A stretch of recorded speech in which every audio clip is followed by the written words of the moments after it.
फरमाया इम्मा यबलुगन्ना इंदकल किबर अहदुहुमा औ किलाहुमा, इनमें से एक या दोनों तुम्हारी जिंदगियों में अगर बूढ़े हो जाएं, बुढ़ापे की कैद लगाई है, बूढ़े बूढ़े हो जाएं।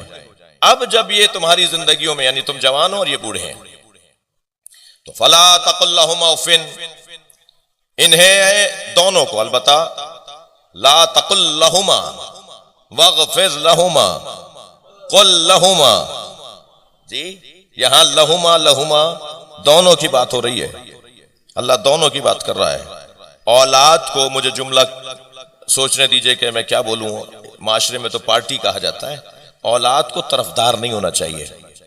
अगर माँ बाप का झगड़ा है ना, तो तुम्हारा क्या काम कि तुम अब्बा की तरफ चले गए और अम्मा के मुखालिफ हो गए? तुम्हारा क्या वास्ता कि तुम अम्मा के साथ आ गए और अब्बा के मुखालिफ हो गए? तुम्हें दोनों का एहतराम एक जैसा करना है। ये उनका मसला है, इसमें हमारा कोई ताल्लुक नहीं है। लहुमा वक़ इरशाद और कुल लहुमा वला तकुल लहुमा उफ़िन, खबरदार इन्हें उफ भी ना कहना। तनहरहुमा, इन्हें झिड़क कर बात ना करना। वकुल लहुमा कौलन करीमा, और जब इनसे बात करने लगो तो कौले करीम, मीठा धीमा प्यारा लहजा, सोच के बोलना कौन सा लफ्ज इन्हें अच्छा लगता है। जुमला कह दूं, सियासतदान भी बात तशरीफ फरमा होंगे। सियासत तो माशाल्लाह हमारे यहाँ कोई शायद सियासत से आशना ना हो। अल्लाह ने गवर्नर से बात करने का सलीका नहीं बताया, अल्लाह ने सदर से बात करने का सलीका नहीं बताया, माँ बाप से बात करने का सलीका बताया। जहां बात करने का सलीका बताया है वो है वालिदैन, कैसे बोलना है। कौलन करीमा, हर जबान का कौले करीम अलहदा है। सिंधी में अगर मैं एक बात मीठी बोली जाती है, वही अगर मैं उर्दू में तर्जुमा कर दूं शायद वो भोंडी हो जाए, और जो उर्दू में अच्छे अल्फाज बोले जाते हैं उसको अगर मैं फारसी में तर्जुमा कर दूं शायद भोंडे हो जाए। हर जबान, हर शख्स खुद तय करे कि मुझे क्या बोलना है। हर जबान बोलने वाला तय करेगा कि मुझे कैसे अपने वालिदैन से बात करनी है। कौलन करीमा, फिर आगे बात, यहां तक क्या बोलना नहीं और झिड़क कर बात ना करना, बोलने की बात। फिर क्या बोले? अच्छा, ये भी हल दिया है कुरान ने। फला लीवर बिरादर की, फला यहूदी कंपनियों की चीजें उठा लो मार्केटों से। फिर क्या रखें? वो सारी चीजें मार्केटों से उठा लें तो रखें क्या? सारे टीवी तोड़ दो, सारे चैनल बंद कर दो, फिर क्या करें? क्या जमाने से कट जाएं? तुम कट जाओगे तो जमाना रुकेगा नहीं तुम्हारी वजह से। हमारे यहां एतराज तो होता है, हल नहीं बताया जाता।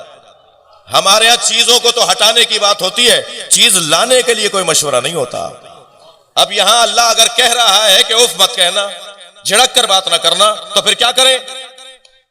अल्लाह हल दे रहा है कि करना क्या है तुम्हें। ये नहीं करो मगर ये करो। ये कुरान के कायदे हैं जिन पे गौर करें तो हमारे समाजी मसले हल होते चले जाएं। सलवात पढ़े मोहम्मद व आले मोहम्मद।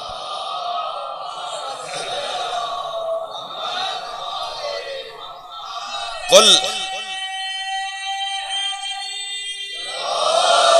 बैत अल्लाहुम्मा सल्ली अला मुहम्मद व आले मुहम्मद। उफ ना कहो, झिड़क कर बात ना करो, ये जबान। बोलो तो अच्छा लहजा, अच्छे अल्फाज, ये जबान। जबानी गुफ्तगू और जबानी एहतियात, इससे मुताल्लिक बात अगर होकर रुक गई होती तो फिर कुछ मसले बाकी रह जाते। लेकिन अब अल्लाह ने जबान से हटकर बदन और अमल की तरफ भी हमें हुक्म दिया है। क्या? वग़फ़िज़ लहुमा जनाह दुल्ल मिनर रहमा। जब इनके सामने जाओ तो अपने शानों को ऐसे झुकाओ जैसे कोई नौकर अपने मालिक के सामने खड़ा है। जबानी बात नहीं, अब अमल भी करके दिखाओ। जबान से बोलना काफी नहीं है, बल्कि अपने शानों को भी इनके आगे झुकाओ। मैं मोहतरम सुनने वालों से पूछ लूं कि क्या शाने झुकाने का हुक्म काबिल अमल हो और गर्दन न झुके? ये मुमकिन है? यानी हम शाने झुकाएं, क्योंकि अल्लाह ने शाने झुकाने की बात की है।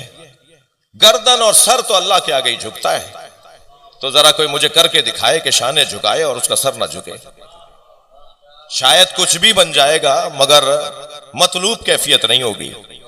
अगर शाने झुकाने का अल्लाह ने हुक्म दिया है तो खुद ब खुद सर भी झुकेगा। तो अब मुझे यहां एक जुमला कहने दीजिए कि हर झुकता हुआ सर इबादत के लिए नहीं होता। भाई झुका हुआ सर अल्लाह के आगे भी है और झुका हुआ सर वालिदैन के आगे भी है।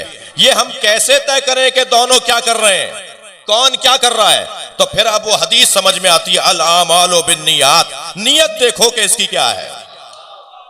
नियत इबादत की है तो अल्लाह के लिए, नियत ताजीम की है तो वालिदैन के लिए। सलवात पढ़े मोहम्मद व आले मोहम्मद पर।